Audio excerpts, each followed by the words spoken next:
Boa noite a todos os alunos e alunas da disciplina Legislação Empresarial Aplicada. Mais uma vez é um prazer estar aqui com vocês. Estamos aí na reta final das avaliações. Hoje é o último dia de que trata a avaliação do segundo bimestre, né? Então, eu torço, desejo que vocês tenham aproveitado o conteúdo e que aproveitem, né, para consumar a performance que vocês tiveram no primeiro bimestre. Na noite de hoje, eu vou fazer uma leitura nova de segundo bimestre, da avaliação oficial, né, a título de mero contexto, para poder mostrar para vocês os principais pontos, os principais caminhos que eu percorri para poder elaborar essa prova. Então, inicio falando sobre a primeira pergunta, né? Eu retomo o assunto do primeiro bimestre, praticamente da primeira aula, falando um pouquinho sobre a história, né, do direito empresarial no mundo, né, e, consequentemente, na adoção de algumas teorias aqui no Brasil, né? Então, é bom que se diga que o direito empresarial, ele nasce em Roma, e a partir desse momento do nascimento de uma legislação específica, tinha como finalidade identificar os principais ramos de atividade mercantil, né? Então, até então não se existia um conjunto de leis, enfim.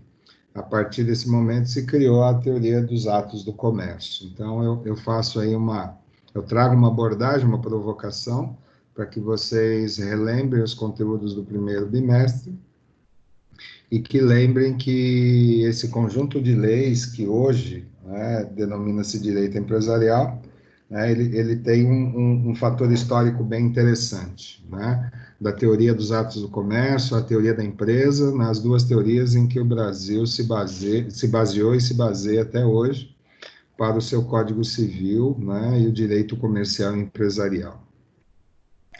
Num segundo momento, né, eu trago para vocês características que diferenciam o empresário do não empresário, ou seja, né, na lei 150, perdão, na lei 11.101 de 2005, nós temos aí algumas características de pessoa, de personalidade, que não podem exercer atividades empresariais. Então, eu trago aí um rol de cinco possibilidades, em que eu espero que vocês me digam se cada um desses elementos, eles são impedidos de exercer atividade empresarial. Prestem bastante atenção na pergunta, na provocação, né? Quantas atividades econômicas, as pessoas que são impedidas de exercer atividade empresarial.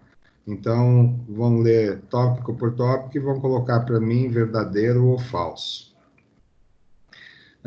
Continuando, um tópico interessante é de onde que surgem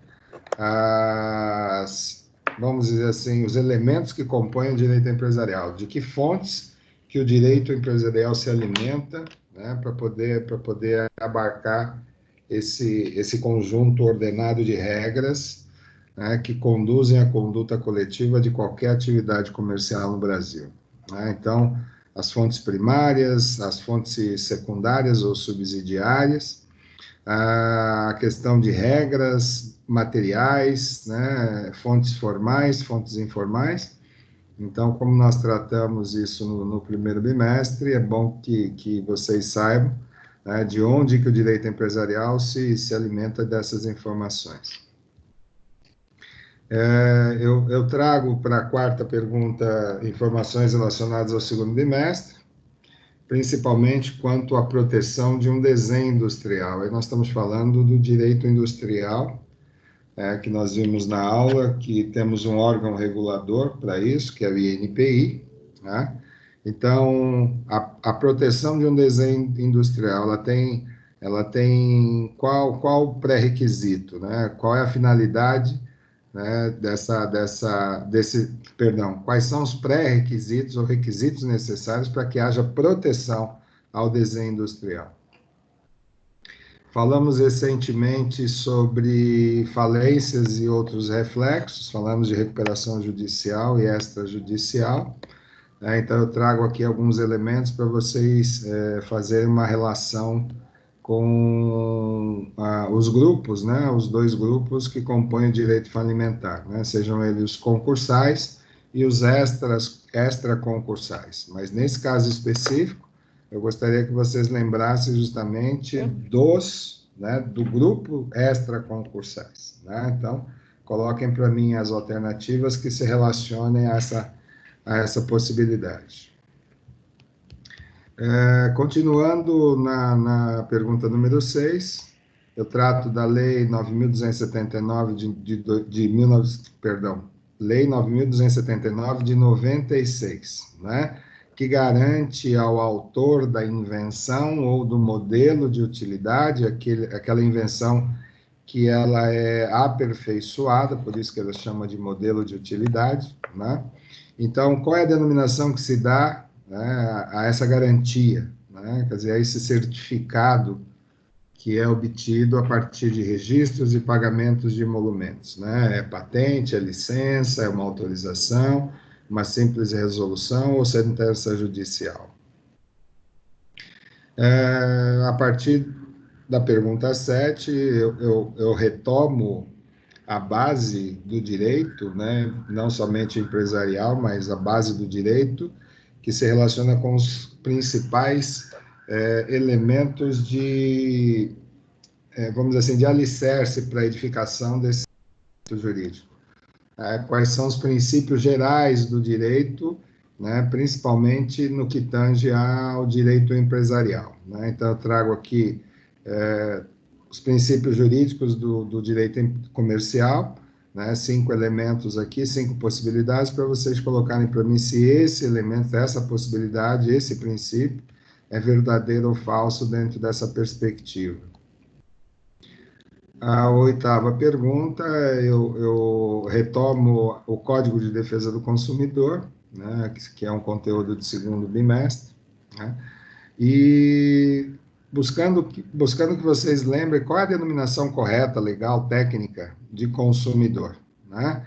Então, nós esgotamos bastante esse assunto, né, quando nós falamos, inclusive, de exemplos que eu trouxe para vocês, em sala, discutimos, debatemos. Então, pura e simplesmente, definam para mim consumidor. A pergunta 9, né, eu falo do termo empresário. Então, a partir do momento que o Brasil deixa de adotar a teoria dos atos do comércio e passa a se dedicar e introduz a teoria de empresa no Brasil, a figura do empresário, empresa e atividade econômica, ela se torna mais evidente. Então, eu trago aqui uma relação entre 2 frases para vocês me dizerem se as afirmativas estão corretas ou elas são desconexas umas das outras. E um ponto interessante que foi assunto das nossas abordagens, né, e reitero,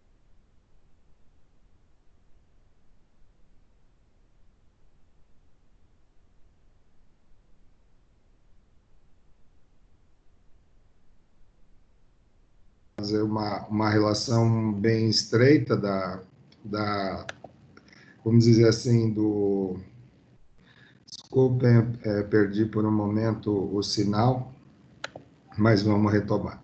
Então, houve aí um debate bem produtivo a respeito de defeitos, de vícios, de prejuízos e efeitos colaterais. Então, estou aqui fazendo uma provocação a vocês, de lembrança sobre vícios de quantidade de produto, né? Como que isso é caracterizado, né? Nós vimos lá que nós temos vícios de qualidade, vícios de quantidade, e aqueles que diminuem, né, sobremaneira o valor, né, do produto.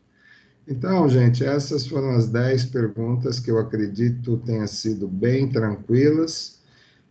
Espero mais uma vez que vocês tenham aproveitado, que superem, né, o aproveitamento do primeiro bimestre e se sintam aí preparados para um próximo semestre repleto de novos conceitos, novas disciplinas, mesmo porque vocês estão no início de processo, então é importante que vocês aproveitem desde o início todo esse conhecimento. Então, da minha parte, professor Gilson, me despeço de vocês e lembro que a semana que vem teremos um encontro às 19 horas, tá? Nesse canal aqui. Aguardo todos vocês. Um grande abraço e sucesso sempre.